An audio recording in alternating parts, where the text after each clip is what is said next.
Starting next week, I'll be living with my mom. Taking care of her is on you.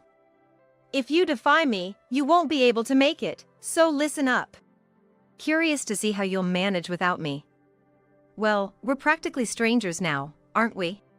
My name is Nancy. I've been married for 8 years. I work from home and handle all the household chores. I'd really like to share household responsibilities since we both work, but because I work from home, my husband insists on me handling everything. So, I have no choice but to do it all.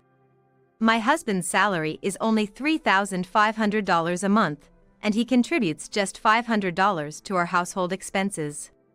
So, I've been covering the shortfall with my earnings. Honestly, I earn more than my husband, around $6,000 a month. But because my husband racks up so much credit card bill, we're always just scraping by. Hey, there's hair on the floor. Did you clean properly? This was the first thing my husband said as he entered the dining room, yawning on a weekend morning. He never helps around the house, but if there's even a speck of dust or a wrinkle in the laundry, he's quick to complain. This shirt, can't you iron it a bit better? You got the time, don't you?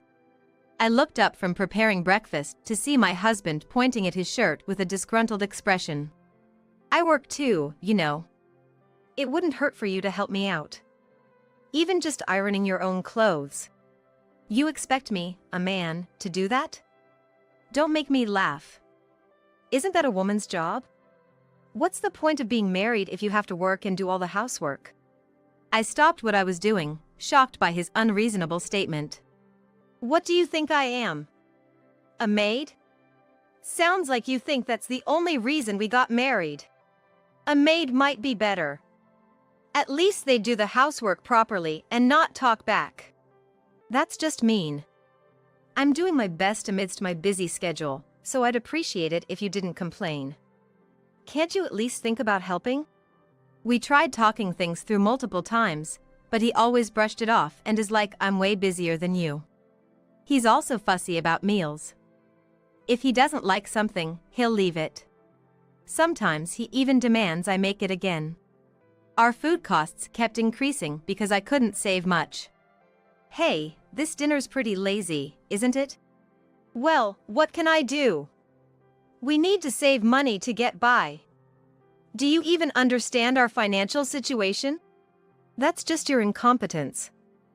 Who do you think allows you to have food on the table? Who do you think keeps this household afloat? You've been pretty sassy lately. Maybe you need to rethink your place. I'm not being sassy. I'm stating facts. I'd love to prepare more elaborate meals, but considering our budget, I can only make budget-friendly dishes. This is how it always is. My husband always talks down to me. My husband thinks we're living comfortably because of him, but his salary is only about $3,500 a month. Moreover, he only gives me $500 for living expenses. The rest he spends as his pocket money. We live in a rented apartment, with a monthly rent of $2,000. Already, the living expenses aren't enough, so I cover the deficit with my saving. I've tried explaining this situation to him, but he doesn't believe me, thinking I'm lying just to have the upper hand. On weekends, he just lounges around at home or goes out with his colleagues. The times when we went out as a couple or had fun conversations were almost non-existent. Still, I worked hard to earn the living expenses, hoping we might one day go on a trip to mend our relationship. It's often said that financial ease brings peace of mind, and I kept telling myself we needed that peace. Not only that, but Tom frequently requests cash advance on his credit card, and I have to cover those payments every month, constantly straining our finances. Hey, I've asked you multiple times not to use cash advances. There are times when the monthly bill exceeds $3,000. We won't be able to make ends meet. That's because you don't get how the world works, Nancy. I'm busy with business dinners. Thanks to those, I get my current salary, and you can live the life you have. It's all for work. How many times do I have to say it? I wonder if maybe the money he spends on these dinners might be more than his actual salary. Don't you have your own salary? Besides what you give to the house. Isn't that enough? He was like that amount? Hardly enough. If anything, I wish I had more pocket money. If you worked a bit harder, Nancy, we wouldn't have to worry about all this, and clearly not willing to listen. I've tried confronting him more assertively in the past, but it just leads to arguments without resolution, so I've come to give up myself to the situation. Once, the credit card bill exceeded $3,500. Shocked, I closely examined the details. Most of it was cash advances, but I noticed the same name of a nightclub appearing multiple times. Upon researching, I found out it was a nightclub in the downtown, and he seemed to be a regular there. Hey, does entertaining clients always have to be at a club? I asked my husband while he was having dinner after coming home from work. Upon hearing the question, my visibly flustered husband began to cough. Hey! Why'd you bring that up out of the blue? What are you even talking about? He tried to play dumb, but his evasive eyes gave him away. I checked the credit card statement. You've been going to nightclubs, haven't you? That's not for business, is it? When I mentioned the word business, my husband seemed somewhat relieved. Yeah, it's for business dinners. Oh, that place was a nightclub? Had no idea. Seeing my husband's mouth twitch, a woman's intuition kicked in. There's still something he's hiding. Anyway, the credit card bill has gone over $3,500 and I can't afford it, so I think your card might get declined soon. So, please moderate your business dinners, okay? I thought about using this opportunity to claim I couldn't make the payment and cancel my credit card. What? That's problematic. Don't do that, just pay up. No, I can't. Think about our living standard. I can't afford it. My husband desperately insisted I should pay. It seemed his desperation gradually turned into anger. Suddenly, my husband slammed the table. You trying to ruin my job? If I don't entertain clients, we won't get any deals. I struggle in ways you don't see. I know you're working hard. But do we really need to go into debt for whining and dining? Doesn't the company cover that sort of expense? The company ain't that generous. You, with no clue about the real world, shouldn't talk as if you know. With that, my husband dramatically closed the door and went to the bedroom. I could only sigh, continuing my dinner alone. One day, as soon as my husband returned from work, he blurted out to me. We're gonna live with my mother starting next week. You'll be in charge of taking care of her. What? What's this all about? You can't just drop this on me. It's no big deal. You're always home. I have work, so I can't take care of her. Hey, I work too. It's impossible for me to juggle a job, housework, and caregiving. Really? Your job's just some easy task at home with a computer, right? Not like my hectic job. Anyway, I'm counting on you. How are we gonna manage the household expenses with no money? Shut it. All you need is cutting back. We're already cutting back. We're in this situation even with the cuts. Be aware of that. I lost my temper at his unilateral decision and yelled. Seeing me like that, my husband looked surprised. After a moment of silence, he grinned, seemingly having an idea. Oh, if we live in my family home, we won't need to pay rent, right? That'll save money. Yeah. I can also reduce the money I put into the household. Let's make it $300 starting this month. Hearing such an outrageous suggestion, I'm pretty sure my eyes must have been wide open in shock. $300? That's even more impossible. Just because we don't have to pay rent doesn't mean caregiving won't be expensive. Like I said, you can manage that by cutting back. I'm super busy. All the household matters are your responsibility. It's about your mother, right? So you should help too. What does she say about this? My mother is all for it. She said it'd be easier for her if you did all the caregiving. What? Even she said so? Can you at least ask her to contribute her pension to the household, Tom? My mother-in-law and I weren't exactly on the best of terms, and I had been keeping her distance.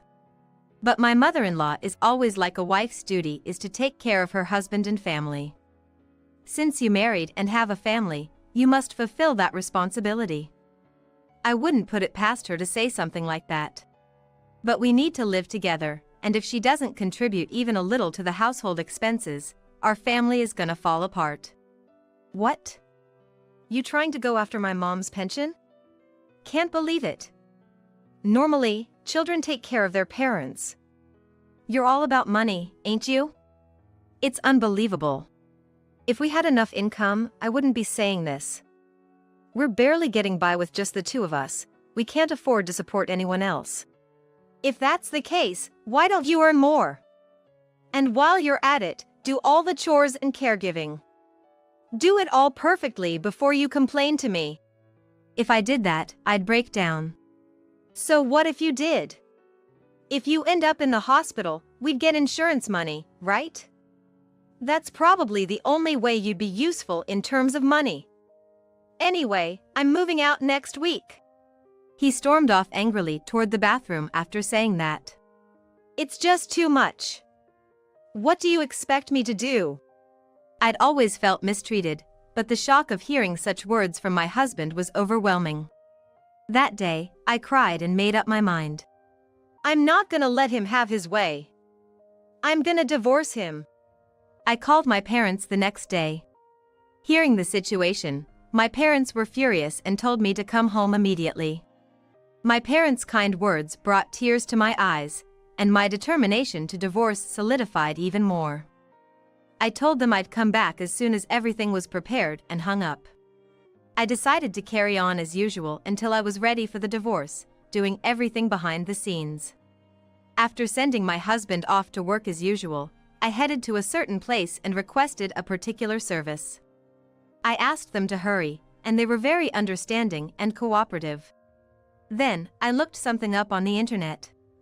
To find a lawyer to assist my divorce.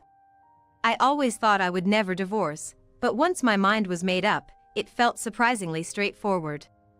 After deciding to divorce, instead of feeling regret, I started looking forward to my life after the divorce. I picked up lawyers' contact and printed the list at home, and hid them where my husband wouldn't find them, waiting for the moving day.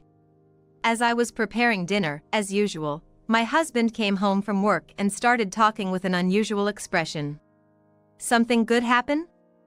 You're humming a tune. I hadn't realized until my husband pointed it out, but I was indeed humming without even noticing. With thoughts of divorce constantly on my mind and considering trying out farming with my parents back or maybe going on a family trip when life gets better, I realized I wanted to be away from my husband more than I had thought. Oh, I just found a good deal on meat today. So, I was happy thinking about the savings. I had to deflect so as not to raise his suspicion. You're a simple woman. Getting happy over just some meat. And stop talking like we're broke. Sure enough, my husband replied with a sarcastic remark. Whenever I'm in a good mood, for some reason, my husband gets grouchy. I should have noticed these oddities, but I think I just chose to ignore them. But, knowing that we could be getting a divorce soon made me feel kinder towards my husband. Yeah. Dinner's ready. Here you go. You should have had dinner ready by the time I got home. I come home hungry, you know. My bad. I'll be more mindful next time. Whether there would be a next time or not, I put aside. Oh, we're moving next week. Arrange the movers. Throw out what we don't need and pack only the essentials. Our appliances are newer than the ones at my parents' place, so we're taking them. Got it? Understood. Decluttering is important. I'll discard the unnecessary stuff. And I'll have the movers take care of the appliances, don't worry. I was gonna stay true to these words. With that in mind, I could respond with a smile even to the words that usually upset me. And then, on moving day. Make sure you handle the move properly today. Be respectful towards my mother. I'll come back after work to check if you've done it right. Pointing at me, he said this and left the house. I wanted to ask what he meant by being respectful towards my mother, but I held my tongue. If he was gonna return after work, it'd be just fine. As planned, I asked the movers to proceed with the moving tasks. Professionals were indeed quick, and in no time, the house was empty. Standing in front of the echoey house made me feel a bit lonely. As I was leaving, I was like, thank you for everything, and headed to my parents' home in my car. I didn't forget to leave the lawyer's contact on the entryway shelf. That evening, as expected, I had a barrage of missed calls from my husband. But I was busy unpacking at my parents' place and didn't answer. When I checked my phone later, I saw 50 missed calls, some of which were from my mother-in-law, which sent shivers down my spine. Just as I thought this, another call came in, and I answered. Hello? It ain't just hello. What the heck did you do? Are you kidding me? My husband was livid. His shouting was so loud that I instinctively pulled the phone away from my ear. I'm not kidding. I did exactly as you told me and got rid of what we didn't need. So, let's get divorced. You think I'm dispensable? If we divorce, you're the one who's gonna be in trouble, not me. You can't even fend for yourself, yet you act all high and mighty. Get back here right now. Well, I can manage just fine on my own, so don't you worry. And guess what? I'm already back at my parents' house. So, let's proceed with the divorce process. What? You're at your folks'? Aren't your parents getting on in years? Planning to support them now? With what? Your measly money? Always nagging about money, and now you'll just be even poorer. That's why I ain't gonna divorce you. Apologize now, and I might take you back. Actually, do you even know what my parents do for a living? I'm not sure about the specifics, but I'd wager they earn 10 times what you do. But I don't plan to depend on them. My income is more than sufficient. In fact, I earn almost twice as much as you. What? 10 times? That's ridiculous. And there's no way you earn that much. You don't have to believe me. But I'm not coming back, and I'm not changing my mind about the divorce. So let's move on. Goodbye. Hey! Wait! Listen to me. He continued to shout, but I promptly hung up on him. My parents, who had been listening with stern faces during the call, smiled and were like, you did well, once I hung up. He kept calling back, spewing the same nonsense, until eventually, my mother-in-law chimed in and was like, come take care of me. So I decided to ignore them for a while. Next, I went on to cancel a credit card. Interestingly, the card my husband had been using was a family card under my name. Turns out, my husband had missed several payments before, and was unable to get a credit card under his own name. Even though he needed it for work, I deeply regretted letting him use my card. Without hesitation, I called the credit card company to cancel it. Now, he wouldn't be able to use it anymore. Upon realizing this, my husband showed up at my parents' house. The door was knocked incessantly, making it pretty clear to my parents and I that my husband had arrived. My father was the first to greet him. My husband looked a bit startled to see my father, but started to complain right away. Please call Nancy. I need to talk to her. I've heard enough. Did you agree the divorce? My husband stuttered for a moment. But his anger flared up quickly and he was like, there's no way we're getting a divorce. I'm being told about the divorce out of the blue, and I don't even know what's going on. All of this is Nancy's fault. You, as her father, should be lecturing Nancy. Hearing my husband's words, it seemed like my father's patience had finally run out, and for the first time in a long while, we heard him raise his voice in anger. Enough is enough. Blaming everything on Nancy.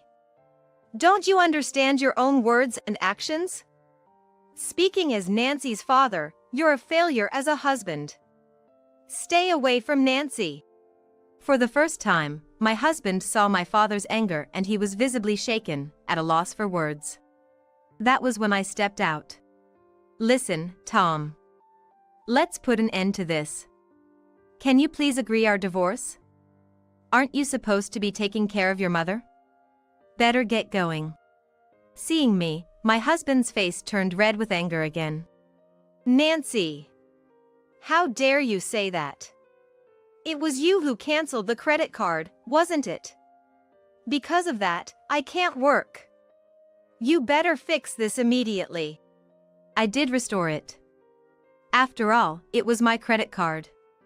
It's only natural since we're getting divorced, right? And I didn't just freeze it, I closed the account. So, I can't restore it anymore. Why don't you get one for yourself? If you can, that is. You closed it. Acting all high and mighty. Who do you think has been supporting our lifestyle? Are you gonna repay my kindness with betrayal? I've been supporting you. At this point, I was utterly shocked by his complete lack of understanding of the situation. The same lines, time and time again. I started to feel sorry for him, thinking he'd never change. That's when my mother stepped in. Look, Tom, I'm not sure I understand what you're getting at. Who's been supporting whom? Doesn't that apply to you as well? My mother calmly tilted her head, asking Tom the question. Suddenly faced with a calm presence, Tom seemed a bit more composed. What do you mean? I've been supporting Nancy. In fact, I've been the one working to make ends meet. So, I don't think I'm wrong here. Hearing Tom's words, my mother sighed and responded. Well then, who was taking care of the house while you worked? Cooking, shopping, doing laundry and cleaning? Are you saying you did all of that too? No, but that's what someone who's being supported is supposed to do. If she didn't, what would be my role? It sounds like you could do all that by yourself then. Listening to you, it seems like you don't understand Nancy's value. Marriage isn't just about dividing tasks. It's about supporting each other. Seems like you got the wrong idea. My husband was at a loss for words at my mother's calm reasoning. But he didn't seem convinced, rather he seemed to be searching for words to defend himself. But we did support each other, right? Nancy, didn't we? Looking troubled, Tom turned to me for support. I was extremely uncomfortable. It wasn't mutual support. You were using me, weren't you? As a maid for housework and a cash cow. Isn't that how you saw me? Pushing him away with my words, he gritted his teeth in frustration and left, shouting that he wouldn't divorce me. My father looked like he still had things to say, his face contorted with frustration, but my mother just chuckled and was like, what a terrible exit line, huh? A few days after the incident at our house, I received a call from a company I had contacted to prepare for the divorce. I had hired a private investigator to look into my husband's affairs. They called to report the results of their investigation, and I quickly arranged to visit the firm the next day. The next day, I found out from the results that my husband was deep in the wrong. Turns out he was involved with 3 other women. The business dinners he often mentioned were actually lies to cover up meetings with these women. For a while after the investigation started, he'd been seen going to hotels and dining with one of the 3 women, but that seemed to have decreased significantly recently. When I mentioned the incident with the credit card, the investigator laughed and was like, so basically, you're saying he couldn't cheat anymore because he ran out of money to use, huh? I guess that's probably the case. But they had gathered enough evidence for me. With all this proof, I was told I could smoothly proceed with the divorce. They were like, if you're looking for a lawyer, you might want to contact this law firm, and even introducing me to a lawyer. So, I quickly reached out to that law firm. It seemed they and the lawyer knew each other, and when I mentioned the investigator's name, the lawyer gladly took my case. I quickly went to meet with the lawyer, and given that all the evidence was in order, we were set to prepare for the divorce immediately. I was told to refrain from direct contact with Tom since the lawyer would act as my representative. I conveyed that I wouldn't want to reach out anyway. The lawyer chuckled and was like, well, that won't be an issue then. After some time, I guess he received the formal notice because I started getting a barrage of calls, but I didn't answer any of them due to my agreement with the lawyer. However, later, the lawyer contacted me and was like, Tom wishes to have a discussion with both of us present. Of course, you can decline, but what do you think? Wanting to resolve things quickly, I agreed to the meeting under the condition that my lawyer would be present. On the appointed day, my lawyer and I met with Tom and his mother at the law firm. I was like, why his mother is here? It seems my husband wanted to bring her together. We're here to discuss, as stated in the notice, your divorce process and Tom's affair. Let's hear your side. Well, I haven't cheated. This is all a misunderstanding. She probably fabricated all this because she wanted attention. It's really uncomfortable that you're involving an unrelated lawyer. I'm so annoyed, I'd almost like to sue for defamation. Yeah, that's right. There's no way my son would cheat. She's such a nuisance. And she even wants a divorce? After saying she'd live with us and even take care of me? This is ridiculous. Both of them seemed quite outraged. The lawyer and I were just exasperated. Do you think we sent the formal notice without any evidence? With that, the lawyer showed them the evidence gathered by the investigation. My husband went pale as he saw it. Firstly, you've been seeing this woman for about a year. We've also taken a statement from her. Seeing the photos of him entering a motel with a woman, his mother's hands began to tremble. Wait, that's not you, right? It must be someone who looks like you. And the woman who gave the statement is probably in on this too. This is unfair. Tom just looked down without responding. Next, you've been involved with this woman for about 6 months.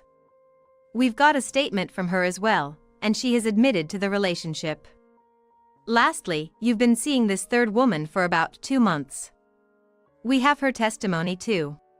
Both Tom and his mother were visibly shaken. This is fake. I don't know any of them. Tom mumbled quietly while looking down. It seemed like he was starting to break out in a cold sweat. Why are you so clearly in those pictures? You were hugging and holding hands. By the way, why do you think all these women testified against you? Tom, you understand, right? When the lawyer said this, Tom's face briefly turned pale, but then he lowered his gaze and remained silent. Come on, if you know something, say it. Get a grip. Today is about making Nancy apologize and come back. His mother shook him while saying this, but my husband didn't say anything. Of course, he wouldn't. Tom, you were hiding the fact that you're married from all these women, right? They didn't know you were married, and they asked about the certified mail. I explained the situation properly to them. Tom then raised his head and started to speak with a wry smile. All right, I understand. I'll accept the divorce. Is that okay? My income has decreased now, and I can't afford to pay my living cost, so can you do something with it? Will that settle things? What are you talking about? There's no way we can agree to that. What about my caregiving? Shut up. Just be quiet. Tom finally erupted into a quarrel with his mother right in front of us. What will you do? The lawyer turned to me for my opinion since it seemed like they needed it. I have no intention of changing my mind. We're getting a divorce, and I don't know anything about your income situation. I said, speaking up for the first time. Both Tom and his mother stared at me in surprise. It's mostly your fault anyway. Why can't you just obediently do as I say? He yelled. That's right. You're the one who married once, so it's only right for you to take care of us. I decided to have the final say on this self-centered matter. Tom, you might be reported by the other women besides me. After all, you proposed to all of them and even borrowed money. Oh, by the way, congratulations. It seems like you're going to have a child next year.